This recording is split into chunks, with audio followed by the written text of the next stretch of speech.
बिस्मिल्लाहिर्रहमानिर्रहीम, अस्सलाम वालेकुम। मैं हूं आयशा सोहेल और आप देख रहे हैं सलीम बुखारी शो। आगाज़ करेंगे जी, बहुत अहम खबरें आज प्रोग्राम का हिस्सा होंगी। ऑपोजिशन का कौमी असम्बली की मुद्दत बढ़ाने पर हुकूमत का साथ देने का ऐलान राजा रियाज साहब ने बात की और उनकी बात के साथ ही ये सवाल उठना शुरू हो गए हैं कि क्या असम्बली की मुद्दत बढ़ाने के हवाले से सोच विचार हो रही है। कहा उन्होंने यही है कि हमारी ख्वाहिश है कि असम्बली जो है वो मुद्दत खत्म होने से पहले असम्बली तोड़कर इलेक्शन में जाना चाहिए। ऑपोजिशन लीडर का यह कहना था कि हुकूमत ये कह रही है कि असम्बली मुद्दत खत्म होने से पहले असम्बली तोड़कर इलेक्शन में जाना है, लेकिन मुल्क की मईशत की खातिर अगर असम्बली की मुद्दत बढ़ाने के लिए हुकूमत चाहेगी तो उसका साथ जो है वो ज़रूर दिया जाएगा।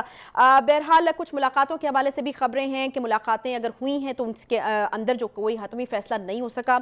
शाजिया मरी साहिबा ने यह बात की है और मजीद क्या चीज़ें तय पाई हैं इस पर भी हम बात करेंगे। चेयरमैन PTI की गिरफ्तारी मतलूब होती तो बहुत पहले हो चुकी होती। आजम नज़ीर तार साहब ने इस चीज़ की वजाहत की है और इसके अलावा हामिद खान साहब ने एक बयान जो है वो दिया है और उसकी वजह से हम देख रहे हैं कि बहुत ज़्यादा इसके ऊपर बात हो रही है, क्योंकि बयान है ही ऐसा। नवाज शरीफ को नाहिल करने का फैसला अदालती फैसले से बहुत पहले हो चुका था और अदलिया को इसमें इस्तेमाल किया गया।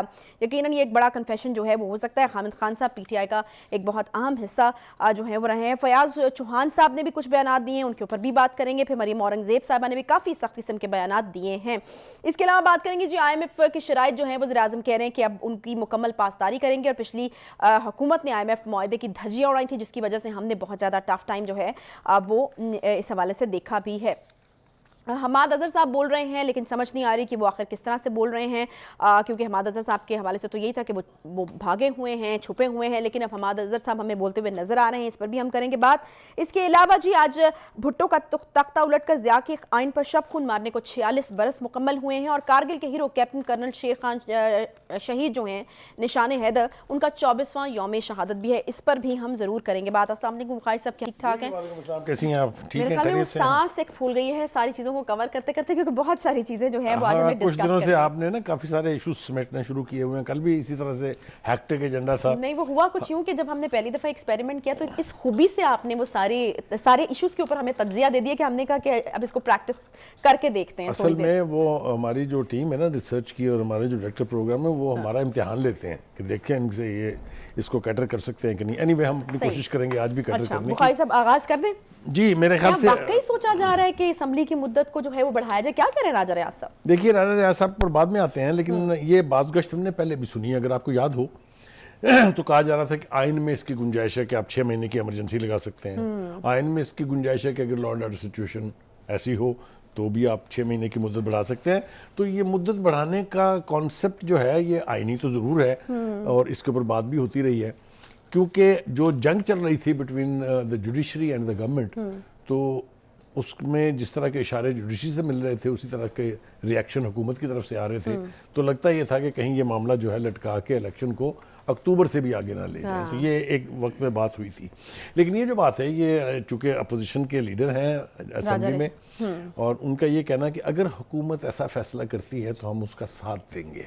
अच्छा, ये एक तरह से उस मुर्दे में फिर से जान डालने वाली बात है, क्योंकि ये अगर असम्बली के अंदर मौजूद अपोजिशन के रहनुमा अगर ये बात करें तो इसके पीछे कोई ना कोई पस मंज़र ज़रूर है। मैं ये तो नहीं जानता ना, मुझे अभी इसका अंदाज़ा है कि उनका असल मकसद क्या है, लेकिन वो जो बात मुझे समझ में आ रही है वो ये है कि हुकूमत जो भी फैसला करेगी हम उसका साथ देंगे।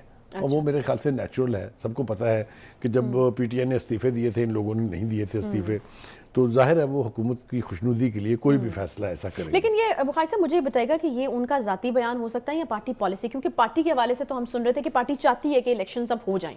देखिए, गुजारिश ये है कि जहाँ तक वो चूँकि PTI की नुमाइंदगी करते हैं ना, वो अपोजिशन में तो एज PTI लीडर बैठे हुए ना। असल में ये इशू 2 बड़ी जमातों के दरमियान ज़रूर डिस्कस हुआ है।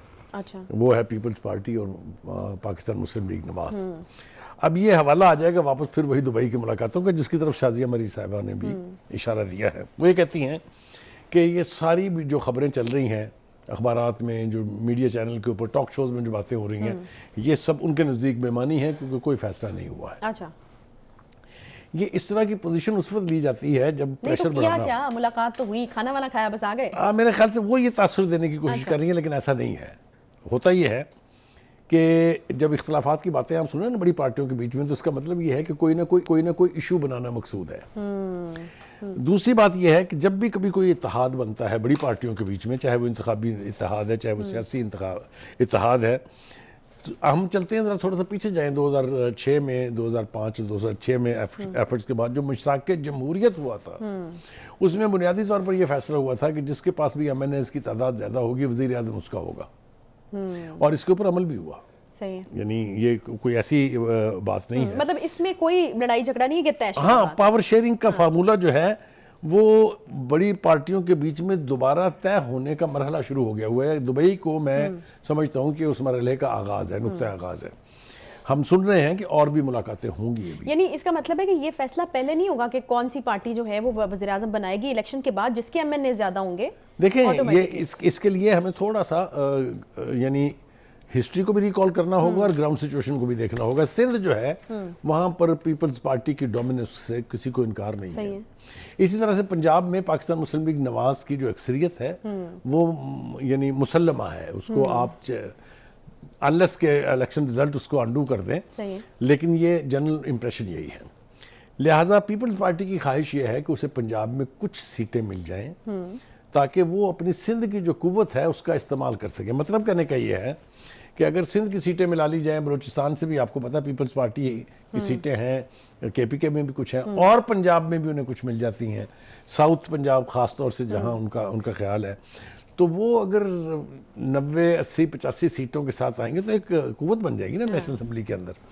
तो ये जो है ये अब तय होना बाकी है। अब देखना ये है कि क्या इस किस्म की कोई अंडरस्टैंडिंग होती है दोनों बड़ी पार्टियों के बीच में कि कोई इंतखाबी इत्तेहाद होगा, जिसका मुझे कोई इम्कान नज़र नहीं आता। क्योंकि दोनों ही पार्टियां जो हैं ये ऐलान भी कर चुकी हैं और उनकी जो लीडरशिप है उसने कहा भी है कि हम अलग-अलग इलेक्शन लड़ेंगे। हाउएवर जो हमने दुबई के हवाले से बात सुनी वो ये था कि आसिफ जरदारी साहब ने ये कहा है कि ये जो हमारे 5 बड़े हैं पंजाब के, इनके मुकाबले में आप अपना कैंडिडेट ना खड़ा करें। तो ये भी एक तरह का कुड प्रोको हो सकता है कि इसी तरह से PMLN भी उनसे तकाजा करे कि सिंध में आप हमें फिर थोड़ी सी गुंजाइश दें। ये अभी फाइनल शक्ल इसकी कोई नहीं हुई है। वो मैंने कहा ना कि वो अगर जब इशू बनाने होते हैं ना तो इस तरह के बयान आते हैं। मतलब नईर बुखारी साहब ने कहा कि हमें शहबाज शरीफ साहब आइंदा के यानी अगले प्राइम मिनिस्टर के तौर पे कबूल नहीं है। अच्छा। अब वो नईर बुखारी साहब की जो हैसियत है पार्टी में वो भी हमारे सबके सामने है। उनका ये बयान जो है इसे पार्टी का बयान नहीं कह सकते हम। ये मेरे ख्याल से एक दरफुंतनी छोड़ी गई है। आपको लगता है कि ये बयान जो है वो इस तरह का भी है कि उसको जो है उस पर गौर व फिक्र किया जाए? क्योंकि कल हम इस बारे में बात कर चुके हैं मुस्लिम लीग नून की तरफ से, तो अब वो कैंडिडेट होंगे भी नहीं वज़ीर आज़म के। नवाज शरीफ साहब की बात हो रही है। देखिए वो तो आने वाला वक्त साबित करेगा ना कि वो आते हैं कि नहीं आते हैं। अच्छा, लेकिन मेरा ख्याल ये है कि जिस तरफ हमें जाना चाहिए। देखिए ये ज्यादती है। एक तो आप हमें डेट दे देते हैं किस डेट पे आ रहे हैं और फिर कहते हैं ये तो वक्त डेट पे मैं अभी कायम हूँ अपने ये तो फिर डेट पे मैं अपनी कायम हूँ। लेकिन देखे ना इवेंचुअलिटीज का पता नहीं है। अब मैं आप आगे हमने तज़किरा करना है चूंकि बहुत सारी बातें और होनी अच्छा है। बुखारी साहब एक सवाल जो बड़ा इंपॉर्टेंट है जिसके बारे में हम भी बात करते रहे हैं कि चेयरमैन PTI की गिरफ्तारी जो है वो हो सकती है, कब होगी? तो लोगों के लिए फिर ये ज़्यादा मेरे ख्याल में दिलचस्पी की सूरत हाल होती है कि आखिर ये कह रहे हैं तो फिर उनको कभी भी किसी वक्त गिरफ्तार किया जा सकता है। तो देखिए गुजारिश ये है, आप मैं समझ रहा हूँ जिस तरफ इशारा कर रही हैं आप आज़म नज़ीर तारड़ साहब ने जो कुछ कल कहा है, ख़ास तौर से नैब की जो अमेंडमेंट तजवीज़ की गई है, जो ऑर्डिनेंस आया है जो यकीनी तौर पे अगले मरहले में असेंबली के अंदर या सेनेट के अंदर पेश होगा अप्रूवल के लिए। देखिए उस की फ़िलॉसफी समझने की ज़रूरत है। को मुतअद्दिद नोटिस दिए नैब ने, वो हाजिर नहीं हुए। इसी तरह से बुज़दार साहब जो है उनको 13 नोटिस दिए गए, वो 2 दफ़ा आए और अब उन्होंने कहा कि मैं नहीं आऊँगा। अब ये नैब जो है इसको इतना नॉन सीरियसली लेना जो है ना, उसकी वजूहात ये हैं कि इसी हुकूमत ने जो अमेंडमेंट्स की हैं नैब में उसमें गुंजाइश बहुत है। देखिए नैब का प्रोसेस समझने की ज़रूरत है। ये 4 मरहलों का प्रोसेस है। पहला ये है कि कंप्लेंट आई, उसकी वेरिफिकेशन होनी है। दूसरा है कि उसकी वेरिफिकेशन के बाद इंक्वायरी होनी है। ठीक है। इंक्वायरी के बाद इन्वेस्टिगेशन होनी है, तफ्तीश जिसको कहते हैं। उसके बाद रेफरेंस बनेगा और ट्रायल शुरू होगा। ठीक है। जब तक इन्वेस्टिगेशन ना शुरू हो, नैब के पुराने कानून के मुताबिक आप मुलजिम को गिरफ्तार नहीं कर सकते। ठीक है। ठीक है। पहले जो है जो ओरिजिनल नैब का कानून था उसमें 90 दिन का रिमांड था नैब के पास। ठीक है। वो इन्होंने 14 दिन या 15 दिन का कर दिया। अब इन्होंने उसको 30 दिन का कर दिया है। ठीक है। दूसरा जो इन्होंने बहुत बड़ी जो डेवलपमेंट है इसमें वो ये है कि अब आप इंक्वायरी स्टेज पर गिरफ्तार कर सकते हैं। अच्छा, तो ये बड़ी अब डेवलपमेंट इसके लिए है। मैं इससे तो हवाला फिर- दूंगा आपका। इससे पे तो बड़ी ही गिरफ्तारियां हो Yes. सकती हैं। इस पे उस्मान बुज़दार गिरफ्तार हो सकते हैं, आखिरी खान दफा साहब गिरफ्तार हो सकते हैं। जब इमरान को नैब ने उठाया था तो आपको याद है वो 2 दिन मेहमान रहे थे वहाँ पुलिस क्या जो ट्रेनिंग जो स्कूल है हाँ। उसका जो रेस्ट हाउस है उसमें उस वक्त भी उन्होंने यही प्ली लेके अपनी जान अच्छा, बचाई थी। मतलब उन्होंने इसी कहा था नुक्ते कि के ऊपर मैं रिलीफ अभी मिला था। चूंकि इंक्वायरी की स्टेज है, इन्वेस्टिगेशन की स्टेज नहीं है, इन्होंने अचानक उसको इंक्वायरी से इन्वेस्टिगेशन बना दिया है, अच्छा। लिहाजा अभी मेरी गिरफ्तारी की स्टेज ही नहीं आई है। ठीक है। तो इसी के ऊपर सुप्रीम कोर्ट ने उनको रिलीफ दिया था, अगर आपको याद हो। हैविंग सेड दैट, मेरा ख्याल ये है कि ये कहा तो यही जा रहा है कि ये पीटीआई चीफ स्पेसिफिक लॉ है। अच्छा आजम नज़ीर तारिक साहब कह रहे हैं कि नहीं, ऐसा नहीं है। अच्छा, अगर हमने उनको गिरफ्तार करना होता तो लॉ की जरूरत हम नहीं अब थी। तक गिरफ्तार कर चुके चुके होते। कोई वो कहते हैं कि कानून में कोई रुकावट नहीं थी उन्हें गिरफ्तार करने में, लेकिन वो कहते हैं कि मुश्किलात पेश आ रही हैं। मिसाल के तौर पे एक मुलजम को आपने नोटिस दिए, जिस तरह मैंने हवाला दिया आपको इमरान खान का या पीटीआई के जो चीफ हैं उनका और उस्मान बुज़दार साहब का, उनको 10-10 नोटिस हुए हैं, वो नहीं आए नैब में। ठीक है। तो क्या तरीका है उनको नैब में लाने का जी? एक ही तरीका है ना कि आप नैब को ये इख्तियार दे दें, यानी वो नहीं अगर आएंगे, वो इंक्वायरी शुरू 2-4 नहीं होगी। नोटिस के बाद ना आए तो आप उनको गिरफ्तार कर सकते अच्छा, हैं। तो एक तो मेरे ख्याल से उन्होंने उसकी वजाहत करने की कोशिश की है कि ये पर्सन स्पेसिफिक नहीं है, ये चूंकि मुश्किलात पेश आ रही हैं नैब को प्रोसीड करने में, इसलिए हम इसकी अमेंडमेंट ला रहे हैं। अगली जो बात आपने करनी है ना, वो उससे मैं काफ़ी परेशान हूँ, वो जी है जी, वो मैंने कर भी दी थी अपनी इब्तदाई में, और ये भी मैंने कहा था कि हामिद खान साहब ऐसे जालिमाना किस्म के बयानात दे रहे हैं, क्योंकि हामिद खान साहब एक पीटीआई के लिए एक बड़ा मोतबर नाम जो है, देखिए वो जाता है। उनके बयानात के 2 पहलू हैं, ख़ास जो बड़े पहलू हैं।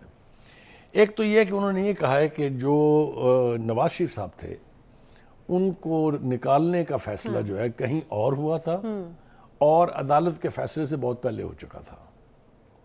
उन्होंने कैटेगोरिकली ये स्टेट किया है कि जो अदालत का फैसला है ये कहीं पहले, बहुत पहले लिखा जा चुका था, सुप्रीम कोर्ट को सिर्फ इस्तेमाल करके वो फैसले का ऐलान किया गया है। बुखारी साहब, इसको कन्फेशनल स्टेटमेंट कहा जा सकता this is a horrible statement. अगर आप इसको देखें तो पूरे का पूरा जुडिशियल सिस्टम गिर जाता है जमीन के ऊपर। सही है। कि बिल्कुल एक सही कह रहे सिटिंग प्राइम मिनिस्टर को आपने फ्लिमजी ग्राउंड्स के ऊपर ना सिर्फ निकाला, उसको जिंदगी भर के लिए लाइफ पूरी के लिए नाअहल करार दिया। एक ऐसा प्राइम मिनिस्टर जो वोट के जरिए इलेक्टेड था, जिसको आपने डिस्क्वालीफाई कर दिया फ्लिमजी ग्राउंड पर। पनामा की बात सी, पनामा में कुछ नहीं मिला क्योंकि उनका नाम ही नहीं था पनामा में, तो अकामा पे उसको निकाल दिया। ये भी तारीख में पहली दफा हुआ क्योंकि कि तय जिस पहले हो चीज चुका हुआ की था। प्रे नहीं थी पिटीशन में, उसके ऊपर निकालने की बजाय जिसका जिक्र तक नहीं था उस इशू पर निकाला। ये भी कभी नहीं होता। हाँ, वही बात है ना, क्योंकि तय पहले हो चुका हुआ था। दूसरी बात जनाब, वो ये अब इससे भी ज्यादा खौफनाक है, और वो है पीटीआई के इलेक्शन के हवाले से।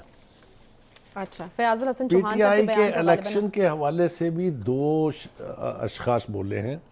एक तो फयाजुल हसन चौहान साहब, उन्होंने तो उस पूरे प्रोसेस को करप्शन करार दे दिया। उन्होंने कहा है कि जनाब ओवरसीज पाकिस्तानीज का कितना सरमाया आया और वो हड़प कर गए, और पार्टी लीडरशिप के ऊपर सीधे सीधे इल्जाम हैं। उनका ख्याल ये है कि जो इंट्रा पार्टी इलेक्शन थे वो धांधली शुदा थे। अब आ जाए जनाब जरा थोड़ा सा हामिद खान साहब की तरफ। उन्होंने भी पार्टी के इलेक्शन के हवाले से भी बात की है। अगर आपको याद हो तो 2-3 मरतबा इंट्रा पार्टी इलेक्शन कराने की कोशिश की गई। पहली दफा यूसी लेवल के ऊपर कराए गए थे। अच्छा, उसके बाद जनाब आए अपने हामिद खान साहब, उन्होंने कराए। उसके बाद आए जस्टिस वजीउद्दीन अहमद साहब, उन्होंने कराया। फिर उसके बाद आए तस्नीम नूरानी साहब। तीनों ही इलेक्शन के रिजल्ट जो हैं वो पार्टी के चीफ साहब जो थे उन्होंने उठा के बाहर फेंक दिए, और तीनों ही हजरात को पार्टी से ऑलमोस्ट छुट्टी हो गई। आपको याद होगा कि हामिद खान साहब बहुत अरसा नाराज़ रहे हैं पार्टी चीफ से। बहुत आखिरले दिनों में जब जवाल शुरू हो गया था उस वक्त उनको दोबारा मनाया गया है। तो मैं ये समझता हूँ कि इसको सामने अगर आप रखें तो सूरत हाल तो बड़ी खौफनाक है। चाहे वो पीटीआई के पार्टी इलेक्शंस थे, उसमें भी एक्सपोज हुए हैं उनके जो पार्टी चीफ थे, और चाहे वो फैसला करवाया गया था जो नवाज शरीफ के बारे में, इन दोनों ही इश्यूज के ऊपर जो उनकी गुफ्तगू है वो मेरे ख्याल से आई ओपनर है। सही है। मुझे नहीं समझ में आती कि अदलिया इसके ऊपर कैसे रिएक्ट करेगी, और जो पार्टी है उनकी पीटीआई, उसकी क़यादत जो है वो कासिम के अब्बा, वो कैसे इसके ऊपर रिएक्ट करेंगे, क्योंकि इट्स एन एक्सपोजर। ठीक है। इससे पता ये चला कि वो दारी के, वो जो ऑनेस्टी के, वो जो ट्रांसपेरेंसी के दावे किए जाते थे, वो सारे के सारे फॉल्स थे। सही है। ठीक है, एक छोटा सा यहाँ पे ब्रेक ले लेते हैं। चीज़ें अभी और भी बहुत सारी कवर करनी है हमें, लेकिन एक छोटा सा क्विकली हम यहाँ पर ब्रेक लेते हैं। ब्रेक के बाद वापस आते हैं, साथ रहिए।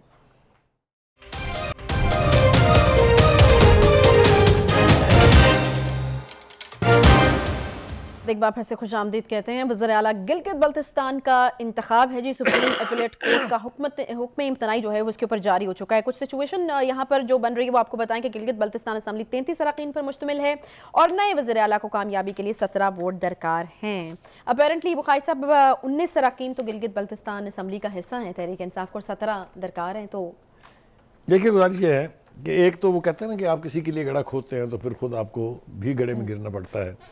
जिस तरीके से नवाज शरीफ की नाहली हुई थी या कराई गई थी, आपको अब तो सारी चीज़ें सामने आ रही है ना, आपने देख लिया है कि हामिद खान साहब ने क्या कहा है, उसके बाद तो कोई गुंजाइश रहती नहीं है शुबे की। तो फिर आपको भी वो मुकाफात अमल का सामना करना पड़ता है। क्या हुआ, आप गए वोट ऑफ नो कॉन्फिडेंस में, सेंटर से आपकी हुकूमत गई, उसके बाद आज़ाद कश्मीर का प्राइम मिनिस्टर जो है वो भी नाअहल हुआ, वहाँ की भी हुकूमत गई। अब गिलगित बल्तिस्तान का प्राइम मिनिस्टर जो है वो भी नाअहल हुआ, वहाँ की हुकूमत गई, सॉरी चीफ मिनिस्टर। अब सूरत हाल ये है कि वहाँ इलेक्शन होने हैं, स्प्लिट वहाँ क्या है वो बड़ी अजीबो-गरीब किस्म की सूरत हाल है। गिलगित बल्तिस्तान के टोटल 33 अरकान हैं उस असम्बली के, जिसमें से वज़ीर आला के इंतखाब के लिए 17 वोट चाहिए। सही है। तहरीक इंसाफ का दावा यह है कि उनके पास 19 अरकान हैं। 19 अरकान में से 4 का तो अब पता चल गया है कि वो फॉरवर्ड ब्लॉक बुला रहे हैं। गलबर खान साहब हैं शायद गालिबन उनकी क़यादत में, वो कहते हैं मेरे साथ 4 आदमी हैं, 5 हो गए। उसके बाद अब नीचे आ जाए ज़रा, तो पीपल्स पार्टी के पास 4 हैं, सही, नून लीग के पास 3 है, 4 और 3 7, वादतुल मुस्लिमीन के 3 है, 7 और 3 10, एक आज़ाद आदमी, एक आज़ाद रुकन है 11, तहरीक इस्लामी और JUI का भी एक है, 2 और डालें 13 हो गए।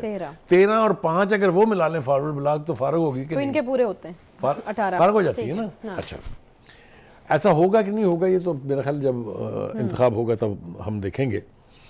लेकिन दिलचस्प बात यह है कि वो इलेक्शन होना था आज, उसके लिए इजलास भी बुलाया गया था, मगर अचानक फिर वो चीफ कोर्ट है, उनके जो चीफ जस्टिस है उन्होंने स्टे दे दिया है 72 आवर्स का। अच्छा। कि 3 दिन के अंदर, उनका ख्याल ये है कि प्रॉपर वक्त मिलना चाहिए तैयारी करने का, तो उन्होंने कहा कि आसान तरीके से आप ये इंतखाब कराएं। तो अब देखते हैं कि इसका नतीजा क्या निकलता है। तो ये मैंने जैसा कहा कि मुकाफात अमल है, जो आपने दूसरों के लिए किया होता है वो आपको खुद भी भुगतना पड़ता है। सही है। अच्छा, और इसके बाद अब जो दिलचस्प बात है फिर ये कि PTI की हुकूमत कहीं भी नहीं रहेगी पाकिस्तान में। अच्छा। ये वो साहब हैं जिनकी हुकूमत जो थी KPK, पंजाब, सेंटर, आज़ाद कश्मीर और गिलगित बल्तिस्तान में थी, 5 जगह। नहीं तो इवेंचुअली तो आप ये कहने की कोशिश करें कि अब सही पाया तकमील को पहुंची है ख्वाहिश चेयरमैन PTI की, क्योंकि वो कहते थे हम सिस्टम से निकल रहे हैं, हम हर जगह से निकल गए सिस्टम, और निकले भी खुद उन्हीं शाखों को, उन्हीं टहनियों को काटा है जिसके ऊपर बैठे हुए थे। लिहाजा जब वो अफसोस करते दिखाई देते हैं तो मुझे उनसे कोई हमदर्दी नहीं होती। क्योंकि ये तो आपकी ख्वाहिश थी, क्योंकि ये उन्होंने खुद किया है। ठीक है। अच्छा, वज़ीर आज़म साहब कह रहे हैं कि IMF की तमाम शराइत की मुकम्मल पासदारी करेंगे। पिछली हुकूमत ने IMF माहदे की धज्जियां उड़ाई, इस पर तो हम बात करेंगे, लेकिन वो जो एक कंसर्न है वो ये कि अगर वाकई सारी IMF की शराइत के ऊपर जो है वो पाबंदी से अमल किया जाएगा तो फिर आवाम के लिए मुश्किलात पैदा हो सकती हैं, क्योंकि IMF की शराइत तो बड़ी। ये वो क्यों कह रहे हैं? क्यों कह रहे हैं? ये वो इसलिए कह रहे हैं कि पिछली हुकूमत ने मुजरमाना हरकत की कि 4 साल तक इस प्रोजेक्ट के ऊपर एक ईंट नहीं रखी गई। एक ऐसा प्रोजेक्ट जिसके हवाले से अगर आपको याद हो, चाइना ने शहबाज शरीफ से कहा था शहबाज स्पीड, यानी जो फुर्तियां थी उसकी तारीफ करते हुए उनको टाइटल दिया था। उसके ऊपर 4 साल अगर काम ना हो तो आप देखें कितना बड़ा जुल्म है। एक ऐसा प्रोजेक्ट जिसको हम कभी तो कह रहे हैं कि ये हमारे लिए गोल्ड माइन है, कभी हम कहते हैं विसल ब्लोअर है, कभी हम कहते हैं कि पाकिस्तान के सारे दुखड़े दूर हो जाएंगे वंस गवादर इज कमीशन। उस पर 4 साल काम रोक देना हाँ, किसको खुश कर रहे थे? पीटीआई के चीफ साहब, कासिम के अब्बा साहब। कौम के साथ कितना बड़ा बड़ा ये धोखा है और रियासत को कितना बड़ा नुकसान है ये कि एक ऐसा अजीम प्रोजेक्ट जो है उसके ऊपर बेअमली का मुजाहरा करना जो है मेरे ख्याल से इज़ ए क्रिमिनल यानी एक्ट। 10 साल हो गए हैं अब इस प्रोजेक्ट को लॉन्च हुए हुए। आपको याद होगा मेरे ख्याल से हम बहुत थोड़ी सी ज्यादती कर जाते हैं जब हम इसके बारे में कोई क्रेडिट जो है आसिफ जरदारी साहब को नहीं देते। अच्छा, इसका पहला एमओयू जो है वो आसिफ जरदारी साहब ने साइन किया था, इसका भी और ईरान गैस पाइपलाइन का भी। मगर ये बात सही है कि प्रैक्टिकली काम जो है वो नवाज शरीफ साहब की हुकूमत में शुरू हुआ और फिर उन्होंने जिस बरकरारी से काम किया, आप जाएं गवादर जाके आपको पता चलेगा कि ये यहाँ जो लैंडमार्क्स बनने जा रहे हैं, जो सरफेस होंगे, जितना काम अब तक हो चुका है। आपको याद होगा कि इसका एक दफ़ा वहाँ से कार्गो जो है लोड होके जा चुका है अपनी मंजिल के ऊपर। अच्छा, तो वो सेमी ऑपरेटिव है, ठीक है, क्योंकि बर्थ कई बननी है, वहाँ पर सिर्फ एक बर्थ है जो अब तक बिल्कुल तैयार और कमीशन है, जिसके ऊपर काम हो रहा है और यानी ऑपरेशनल है। लेकिन अगर ये 4 साल जाया ना किए गए होते तो हम पता नहीं कहाँ पहुंचे होते। वो इकोनॉमिक जोन बन गए होते जो दोनों तरफ में बन गए। हमें बिल्कुल याद है, इंडिया की इनसिक्योरिटीज भी याद है कि जब तेजी से काम होना शुरू हुआ था तो किस तरीके से जो है वहां पर साजिशें बुनी जाने लगी थी, डिस्टर्बेंस क्रिएट करने की कोशिश की जाने लगी थी। अच्छा, अबू खालिद साहब, मुसद्दिक मलिक साहब का बताइए कि कभी अच्छी खबर देते हैं साथ साथ बुरी खबर भी दे ही देते हैं, साथ अच्छी खबर की खुशी नहीं होने देते। अच्छी खबर देते हैं कि 2 जहाज यूएई और एक आज़रबाईजान से खरीदेंगे पेट्रोलियम मसनूआत के। फिर रशिया वाला भी एक सिलसिला है, वो भी शुरू हो चुका है, उसका भी जो एक है वो चेन शुरू हो चुकी है। फिर ये कहते हैं कि पेट्रोलियम पर लीवी जो है वो मजीद 5 से 7 रुपए तक बढ़ सकती है।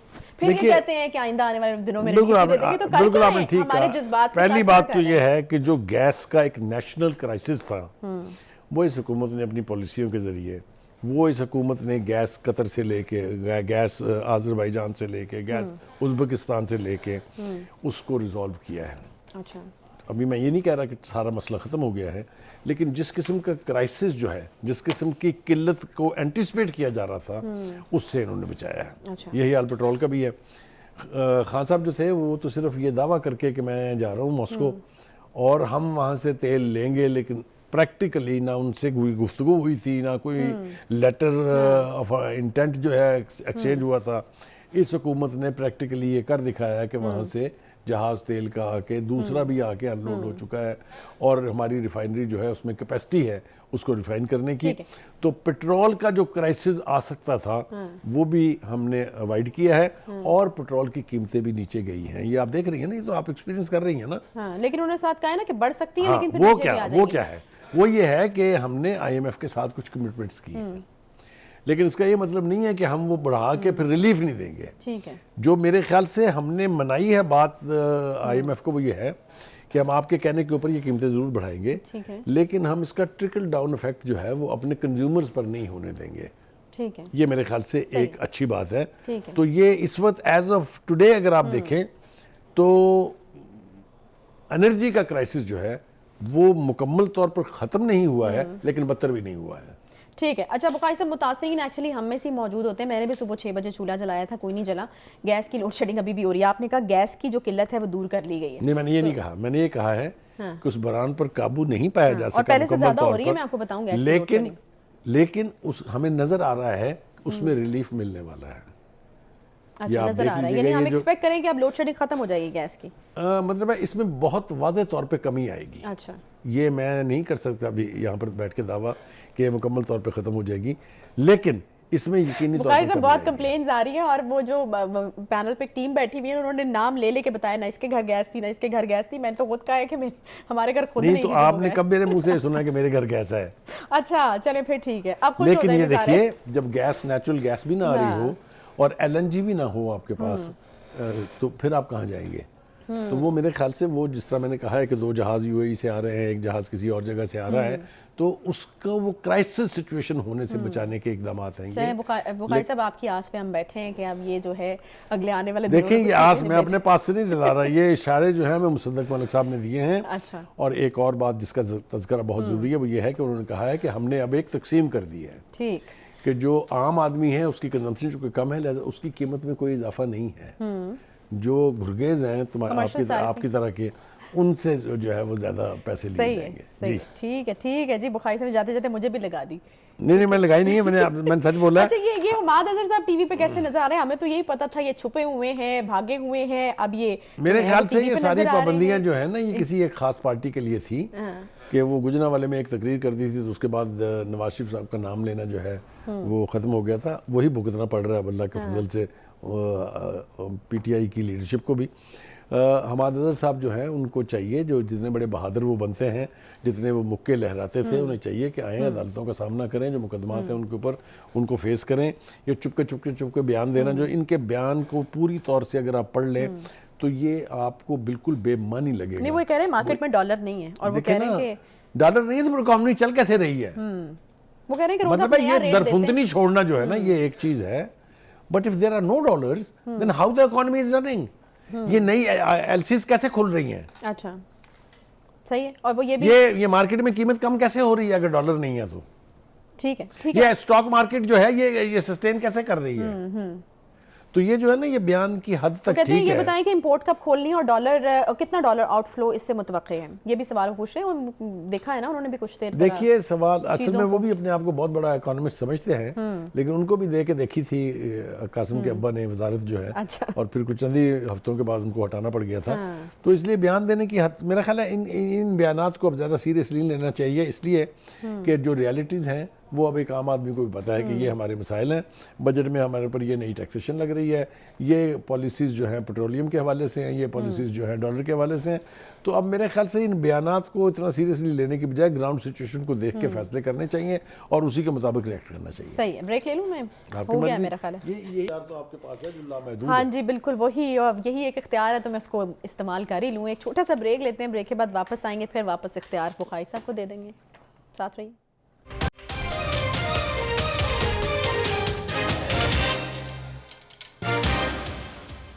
Welcome back. आज 5 जुलाई है और 5 जुलाई 1977 को पाकिस्तान की जमहूरियत पर जो एक शब खून मारा गया वो यकीनन किसी तौर भी भुलाया नहीं जा सकता। बुखारी साहब, भुट्टो का तख्ता उलटकर ज़िया के आइन पर शब खून मारने को 46 बरस मुकम्मल हुए आज। जी, उसका नाम था ऑपरेशन फेयर प्ले, लेकिन वो कितना स्यातरीन और कितना अनफेयर प्ले था, कितना फाउल प्ले था, वो तारीख ने उसको देखा है, तारीख ने उसको जज किया है।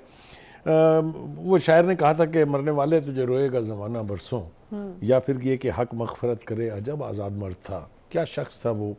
कौम को 2 बड़े तोहफे दिए उन्होंने, एक आइन की सूरत में 1973 जो उससे पहले 20 साल तक नहीं हो सका था, दूसरा उन्होंने एटम बम दिया जिसने पाकिस्तान के दिफा को नाकाबिल तस्खीर बना दिया। ऐसे शख्स को इस किस्म के इंजाम से दो चार करने का जुर्म जो है वो एक मिलिट्री डिक्टेटर ने किया। मेरा नहीं ख्याल कि एहसान फरामोशी की इससे बड़ी कोई मिसाल हो सकती है कि वो जनरल ज़िया जिसको 6 सीनियर जनरल्स के ऊपर फौकियत दे के भुट्टो साहब ने चीफ ऑफ आर्मी स्टाफ बनाया था, उसी ने अल्टीमेटली उनको फांसी के फंदे पर पहुंचा दिया। और फांसी के फंदे पर जिस सुप्रीम कोर्ट के फैसले ने पहुंचाया उसको दुनिया में आज जुडिशल मर्डर के तौर पे जाना जाता है। लोग कहते हैं कि ये अदालती कत्ल था। उसके जो जस्टिसेस जिन्होंने वो फैसले किए थे उन्होंने फिर कौम से माफिया मांगी। इतना इस फैसले का कोई प्रेसिडेंट के तौर पर इस्तेमाल किसी जगह नहीं होता। ये पीएलडी का हिस्सा ही नहीं है ये फैसला, यूं समझ लें आप। अच्छा। एक तारीख में उनका क्या रोल था, वो पूरी दुनिया का जो इंटरनेशनल अरीना होता है जिसको कहते हैं इंटरनेशनल डिप्लोमेसी होती है, उसमें उनका बहुत बड़ा कद था। उनकी लिखी हुई किताबों को आप देख लें, उनकी जो तकारीर हैं, ख़ास तौर से जो फॉल ऑफ ढाका के बाद जो उन्होंने यूनाइटेड नेशन में तकरीर की थी सिक्योरिटी काउंसिल में, वो आपको पता चलेगा मर्द मोमन किसको कहते हैं, एक बहादुर दिलेर लीडर किसको कहते हैं। उसका रिफ्लेक्शन है कि वो वहाँ बैठ के उस असम्बली को कह रहे हैं कि मेरे सामने जो तमाशा हो रहा है ये मैं देख रहा हूँ, यहाँ साजिश की जा रही है मेरे मुल्क को 2 टुकड़े करने की। मैं ऐसी सिक्योरिटी काउंसिल में एक लम्हा भी बैठने के लिए तैयार नहीं हूँ। ये कहने के लिए बड़े गट्स चाहिए, बड़ा कद चाहिए इसके लिए। सही, और यकीनन उनका जो रोल है वो ता क़यामत याद रखा जाएगा पाकिस्तान की सियासत में। आज एक और भी अहम चीज़ जो हुई वो कारगिल के हीरो कैप्टन कर्नल शेर खान शहीद निशान हैदर का 24वां यौम शहादत है। तो उनको भी यकीनन हम चाहेंगे कि बहुत हाँ, अच्छे मेरे लफ्ज़ों ख्याल में आज से याद आपने किया बिल्कुल जाए। सही ये जिक्र किया है। वो है ना कि काफिर है तो शमशीर पे करता है भरोसा, मोमन है तो बेतेग भी लड़ता है सिपाही। कर्नल शेर खान जो है वो इकबाल का जो मर्द मोमिन है उसका नक्श कह लीजिए आप, इसलिए कि if you look at his face आपको उसकी बहादुरी, उसकी शुजात वो उसके फेस में मिलेगी। वो एक ऐसा चेहरा है जो शुजात की दास्तान है। एक ऐसा सिपाही जिसने जंग इस तरह से लड़ी कि उसके दुश्मन ने उसको खराज तहसीन पेश किया। इससे बड़ी और बात और क्या हो ब्रिगेडियर सकती है? प्रताप सिंह जो हिंदुस्तान के उस वक्त वहाँ कारगिल में थे, उन्होंने एक पर्चा ली इनकी जेब में कि हमने ऐसा बहादुर शख्स नहीं देखा जिसने इस जमा मर्दी से जंग लड़ी है, कि उन्होंने कहा कि इसको निशाने हैदर जो है वो मिलना चाहिए, और निशाने हैदर उनको मिला। वो कौम का कितना बड़ा यानी एक वॉरियर था, कितना बड़ा जंगजू था, उसके साथ जो सलूक हुआ 9 मई को उसका तसव्वुर करके भी दिल जो है वो उदास हो जाता है, दिल परेशान हो जाता है। किस तरह उसके मुजस्समों को यानी उसकी तज़हीक की गई, किस तरह उसको यानी तोड़ा फोड़ा गया। मेरे ख्याल से ये शर्मनाक दास्तान जो है, इसका भूलने की कोशिश जितनी भी मर्जी करें आप, ये हिस्ट्री का एक हिस्सा है। इसका अजाला तो खैर क्या होगा, लेकिन जिन्होंने भी ये किया है उन्होंने बहुत जुल्म किया। उन्होंने एक इतने बड़े बहादुर सिपाही को किस तरीके से ज़मीं बोस किया, मुझे उनकी अक्ल का मातम करने को मेरा दिल चाहता है। लेकिन ये बात अपनी जगह बजा है कि वो वाक़तन इकबाल का मर्द मोमिन था। सही, ठीक है। और बिल्कुल यकीनन वो जो भी जिस तरह के 9 मई के वाक़यात से आपने जोड़ा, जो भी उनके पॉलिटिकल अज़ाइम थे वो अपनी जगह पर, लेकिन कौम जो है वो यकीनन जो है वो अपने इस शहीद जिसने निशाने हैदर पाया और कौम के लिए अपनी जान को कुर्बान किया, उसकी मशकूर हमेशा रहेगी। इसके साथ ही प्रोग्राम का वक्त यहाँ पर ख़त्म होता है जी। इंशाअल्लाह आपसे कल मुलाकात होगी। ख्याल रखिए अपना। अल्लाह हाफ़िज़।